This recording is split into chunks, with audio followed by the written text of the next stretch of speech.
Hey all! నేనైతే మీకు ఈరోజు వామాకుతో బజ్జీ ఎలా చేయాలో చూపిస్తాను.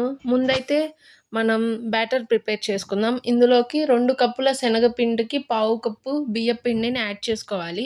అలాగే కొంచెంగా కారం, ఉప్పు, పసుపు అండ్ కొద్దిగా బేకింగ్ సోడా ఏసి మనం నీళ్లు పోసి బజ్జీ పిండిలాగా కలుపుకోవాలి.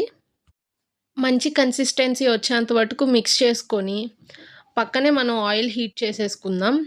ముందైతే మనం వామాకుల్ని కడిగేసుకొని పక్కన పెట్టేసుకుందాం. యాహ్!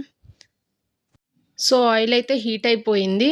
ఇప్పుడు మంచిగా మనం ఈ ఆకుల్ని పిండితో కోట్ చేసుకొని డీప్ ఫ్రైకి తీసేసుకుందాం.